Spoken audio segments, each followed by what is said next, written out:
கர்த்தருடைய பரிசுத்த நாமத்திற்கு ஸ்தோத்திரம் உண்டாவதாக. இன்றைய ஜீவ வார்த்தை நிகழ்ச்சியை கேட்டுக்கொண்டிருக்கும் அனைவரையும் கர்த்தருடைய பரிசுத்த நாமத்தினால் வாழ்த்துகிறேன், ஆசீர்வதிக்கிறேன். இன்றைய சின்ன தியானத்திற்கு தேவன் கொடுத்த வேத பகுதி, அது ரோமருக்கு எழுதின நிருபம் 8ஆம் அதிகாரம் 1ஆம் வசனம். ரோமர் 8:1. ஆனபடியினால் கிறிஸ்து இயேசுவுக்குட்பட்டவர்களாய் இருந்து மாம்சத்தின்படி நடவாமல் ஆவியின்படியே நடக்கிறவர்களுக்கு ஆக்கினை தீர்ப்பில்லை.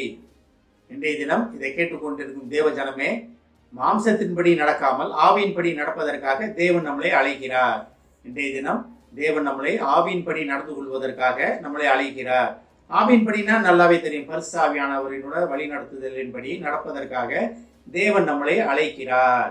அப்ப ஆவியானவருடைய முக்கியத்துவம் நமக்கு எல்லாத்துக்குமே தெரியும். பரிசுத்த ஆவியானவர்னா யாரு, அவருடைய முக்கியத்துவம் என்னன்னு எல்லாமே தெரியும். இந்த வசனங்கள் பாருங்க, இப்படி ஆரம்பிக்குது பாருங்க.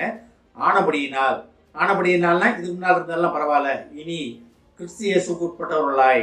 அப்ப நம்மளுடைய அழைப்பின் நோக்கமே அதுதான், இயேசு கிறிஸ்துவின் படி நடப்பதற்காக, அவருடைய கற்பனைகளை கை கொண்டு, அவர் நமக்கு சொன்ன காரியங்களை கை கொண்டு, அவர் நமக்கு நடந்து காமித்திருக்கிறார் எப்படி நடக்கணும் அப்படின்னு. அந்த வழியிலே நடப்பதற்காகத்தான். அதனால்தான் கிறிஸ்து இயேசுக்கு உட்பட்டவர்களாக இருந்து. அப்ப இயேசுக்கு உட்பட்டவர்களாக இருந்தோம்னா என்ன பண்ணுவோம்? இயேசுவின் சித்தத்தை அறிந்து அவரின்படி நடப்போம். அவங்களுக்கு உட்பட்டதுன்னா இன்னும் ஒரு காரியம் சொல்லலாம். ஒரு மிலிட்ரின்னு வச்சுக்கீங்களேன், மிலிட்ரியில இருக்க ஒரு 1000 பேர் இருந்தாலும் ஒரு கமாண்டரோட ஒரே ஒரு அதிகாரமான ஒரு வாயத்தைக்காக அந்த கமாண்ட்ல இருக்க 1000 பேரும் ஒரே மாதிரி ஒபே பண்ணுவாங்க. அவங்களுக்கு தனி சித்தமே இருக்காது. அந்த கமாண்டர் என்ன சொல்றாரோ அதன்படி செயல்படுவதுதான் அந்த ராணுவ வீரர்களோட அழைப்பு. அதுக்குதான் அவங்க வேலைக்கு செய்யறாங்க, அதுக்குதான் எல்லாமே பண்றாங்க. அவங்களுக்கு தனி இஷ்டப்பட்ட தான் இப்படி செய்யணும் அப்படி செய்யணுன்றதே கிடையாது அவங்களுக்கு. அதே மாதிரிதான் நம்மளோட சுப்ரீம் கமாண்டர்னு பார்த்தீங்கன்னா, பரலோகத்துக்கு அழைத்து செல்லும் தளபதியார் யாருன்னு பார்த்தீங்கன்னா இயேசு கிறிஸ்துவானவர். அவர் சொல்ற ஒரு வார்த்தையை கேட்டு கட்டுப்பட்டு அதன்படி நடந்தோம்னா நம்ம பாதுகாப்பான இடத்துல இருப்போம். ஆனால் தான் கிறிஸ்து இயேசுக்கு உட்பட்டவர்களாக இருந்து மாம்சத்தின்படி நடவாமல். அப்ப கிறிஸ்து இயேசுக்கு உட்பட்டவர்களாக இருந்தோம்னா மாம்சத்தின்படி நம்ம நடக்கக்கூடாது. ஆனால் தான் நடவாமல் அப்படி இருக்கு. நடக்க மாட்டாங்கன்னு வரல பார்த்தீங்களா? அதுல நடவாமல் அப்படின்னு இருக்கு. அப்ப நம்ம நடவாமல் இருக்க வேண்டிய பொறுப்பு நம்மிடத்தில் கொடுக்கப்பட்டிருக்கிறது.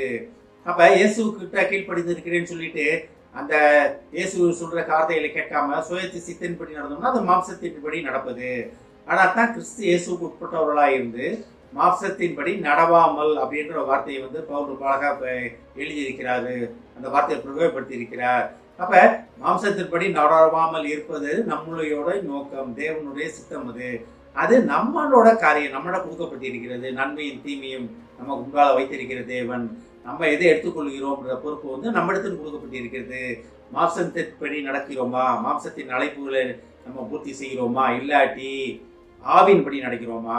நம்ம மாம்சத்திலிருந்து தான் வாழ்றோம், மாம்சத்தின் காரியங்கள் தான் எல்லாமே உலகத்தில் நடந்து கொண்டிருக்கிறது எல்லாமே. ஆனா மாம்சத்தின் இச்சைகள்னு பைபிள்ல படிக்கிறோம். நம்ம அந்த மாம்சத்தின் இச்சைகளை நிறைவேற்றாம இருப்பதுக்கு ஆவியானவர் துணை செய்வார்.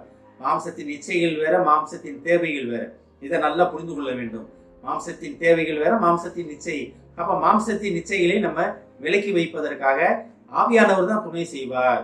ஆவியின்படி நடக்கிறவர்களுக்கு ஆக்கினை தீர்ப்பில்லை. ஆவியானவரை பத்தி நம்ம வேதாகமத்துல நிறைய படிக்கலாம். சகல சத்தியத்துக்குள்ள நான் வழி நடத்துவார், தேற்றரவாளன் ஆகிய ஆவியானவர் அப்படின்னு படிக்கிறோம் நம்ம. அப்ப ஆவியானவர் அபிஷேகம் தான் நம்ம மாம்சத்தின் இச்சைகளை நிறைவேற்றாம நம்மளை தடுக்கும்.